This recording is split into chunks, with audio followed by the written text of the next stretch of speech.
that 425 spot again. Mm-hmm. You got Patriots, Cowboys, and now the Cowboys are going up to Gillette. They're 6-4.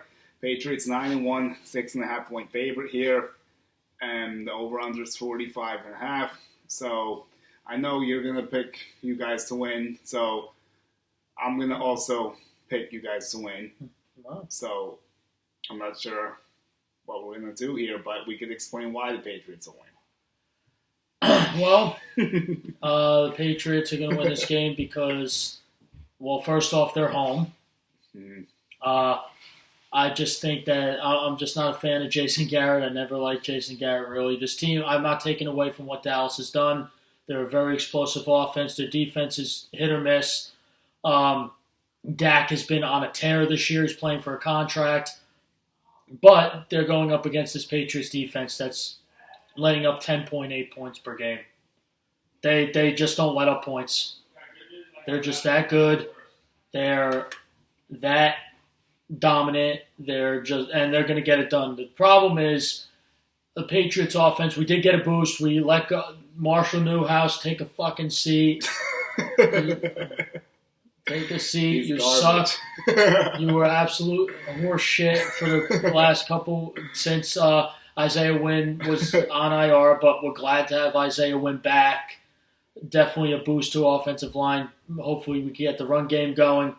But I'm a little concerned Philip Dorsett might be out with a concussion. And then I saw today that Mohamed Sanu did not practice today due to an ankle injury. So I'm a little concerned about that.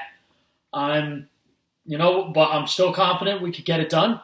Dallas's defense, if the Jets can beat Dallas, we can beat Dallas. So they're going to use us as a crutch now. Sure, yeah, why not? Might as well. With that, I think Tom Brady, everyone's criticizing him. He's washed up. He's all this. I'm tired of hearing this every time around this year. Everybody throws shade at the GOAT, and he's going to shut everybody up against his defense. He will make some plays. I expect it. I think N'Keal Harry's going to get a lot of looks this week. I'm going to tell you this, Julian Edelman, I don't think they have a corner who could cover Julian Edelman on that defense. Only thing that bothers me about the defense, they do have Michael Bennett, who knows what we do. Let's go, Bennett. Jalen Smith, Lawrence, Van Der Esch. They got a great up front seven, so we really got to be prepared for that. But with that being said, I think New England gets a dub. They'll score. I'm going to go 30-17. All right, I'll at least make it a little more interesting than that. So I think the Cowboys will put some points on the board. Elliott, I'm really concerned with at this point. I don't know where he's been. The yardage just isn't there. And I don't know if the Patriots is the right game to get Elliott right, unfortunately. But Dak Prescott is showing that he can really throw the football and not lean on Elliott as much. Yeah. So I want to see if he can continue that. Amari Cooper is going to have to be big in this football game. Gallups is playing well also. So they're going to have to get those two going, and we'll see what they can do. They're going to need some good balance. Hopefully Elliott can get going a little bit more. But I don't think it's going to be enough. I think it'll be a closer game than you think. I think 27-23 Patriots. So I think the Cowboys cover, but the Patriots win. Okay. And then we're going to go to Primetime. We got this one I'm really looking forward to.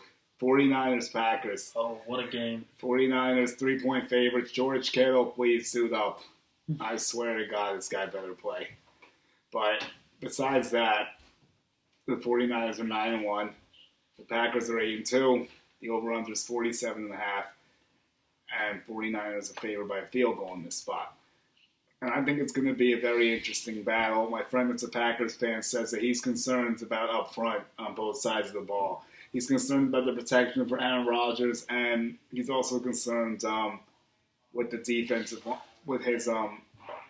defensive line against their offensive line, he was saying. So the battle of the trenches is going to be big. I think the 49ers have the advantage here. But who's going to win this game? I'm still kind of thinking about it. What do you think? It's two heavyweight bouts in the It's going to be for the NFC. 1 seed right here. It's definitely, the Packers are such a good team this year. Their defense, their pass rush. This game's going to be sick. I know I sound like a broken record. I'm about to bring it up again. The law firm of Smith & Smith is going to be hunting down their next target, Jimmy Garoppolo. And you know what? I think they have the formula to beat Jimmy Garoppolo. You got to pressure him. You really got to get him off his his game, really get in his face, hit him a few times, and then he gets a little bit rattled. But it's easier said than done. But the Packers' defense is terrible stopping the run, and that is the biggest strength of the 49ers offense. So I'm going to tell you this: it's going to be a very high-scoring game. I'm just letting you know that. I'm going to go with 38-34, 49ers. Very interesting. And you know what? I'm actually going to ride with you in this one. I was going to go the Packers, but I just think the 49ers will take care of business at home. I think this is a complete football team.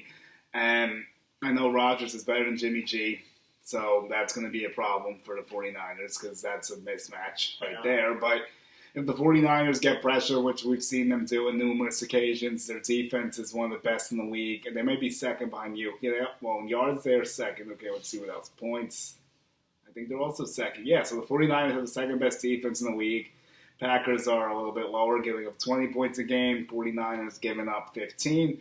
And then we look at the offenses. Niners scoring 29.5. And we got the Packers scoring 25. So the offenses are pretty close, but 49ers have the advantage. And I think if Kittle plays, they'll be fine. If he doesn't play, I'll be a little more concerned about the situation, though.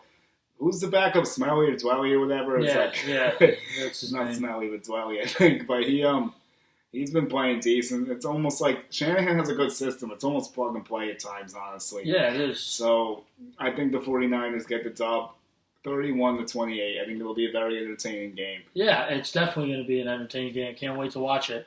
And then here we go with this one. Monday Night Football. Ravens and the Rams. Oh, boy. Ravens are a 3-point favorite.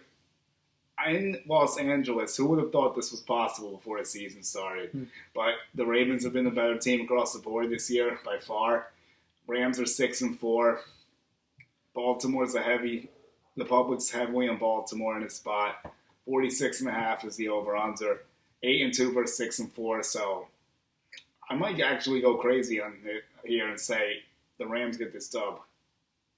I'm not exactly sure why, but it just seems like a spot that the Ravens might slip up. I agree with you 100%, and you want to know what this game reminds me of? This game has a feel of like that Monday night game we saw last year, remember, between the Chiefs and the Rams? Oh, yeah, if we see that again, that'd be pretty crazy. I think you're going to see something similar. Really? Wow. Yeah, I do. I really do. It's really funny. It was around this time last year that game happened, and at the same time this year going up against one of the best teams in the AFC. I will tell you this. Lamar Jackson's going to really give them everything the Rams defense can handle, but I think that they're going to clamp down. He's going to really think twice about throwing against Jalen Ramsey. Jalen Ramsey will make him pay. He makes that defense a lot better. I think that they have a formula to somewhat limit Lamar Jackson.